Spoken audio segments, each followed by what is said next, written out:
This is the flag that they presented at my dad's military funeral that they gave to my mom. And these are the bullet casings from what they fired at the funeral.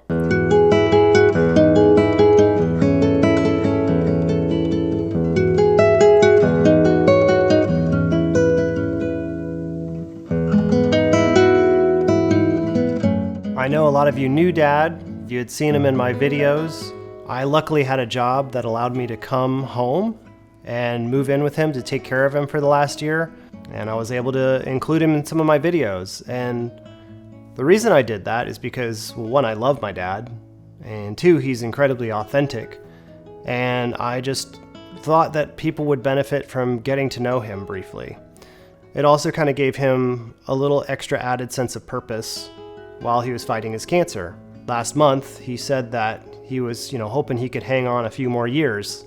I'm glad I got to know you this far in life, and I hope we'll have a few more years. So it's especially hard that over the last month he declined so quickly. I remember I was gone for work for like 10 days, and Mom called me to come home, and I walk in the master bedroom where Dad normally sleeps, and there's a hospital bed all of a sudden, and he can barely move. And it was just really hard to see that because like this your superhero in life that protects you and is that emotional safety blanket, all of a sudden, is in that declining state, and he couldn't really talk or anything. He could kind of make noises, and I could tell he was excited to see me when I walked in. He heard my voice, but like when I went to go up to him and show him my little patch that I got from my work, he couldn't really say much, but he did. He kind of like patted me on the head, and that was really nice. So I could tell he understood. But those last 5 days of watching this cancer take his life were absolutely brutal. And it's a threshold, frankly, that I knew was coming. Like I knew that this cancer was terminal and that it was going to eventually take his life. But I'm glad that I, over the last year, got to share Dad with you guys. I'm glad that we were able to make videos and instill a sense of purpose into being here with him. And the thing is, though, you never have enough time with your parents. And as I was growing up, I was absolutely terrified I was going to lose my parents. It's very anxiety inducing to like think about the future where my dad's not going to call like he did once a week. And we would talk about like the most banal subjects. Like it would just be like, how are you doing, Danny? I had some steak today, and I got a military discount. And the waitress was really nice. And it'd be these incredibly banal conversations, but he would consistently call me and let me know he was there. And like, that's such a beautiful thing. If your parents are still around, I would encourage you to try and live in the moment with them, especially for just the mundane stuff where you're sitting next to them and you feel the presence of your family or your parents, and film them if you can. Take photographs, write things down, take a journal, because when they're gone, all you have left are those artifacts.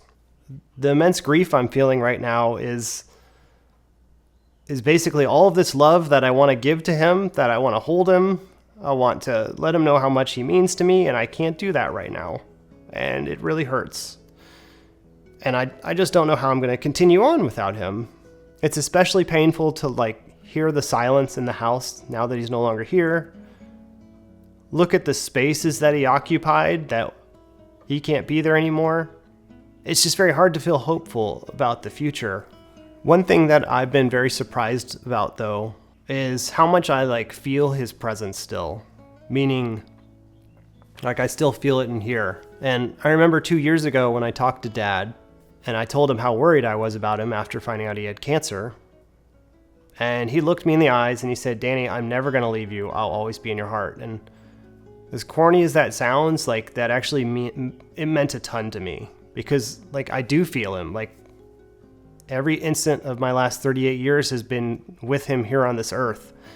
And you don't just forget stuff like that. And I'm so grateful that I have all the memories with him, and I filmed all these things with him, and just great conversations. Even like we talked about what it would be like to have kids one day.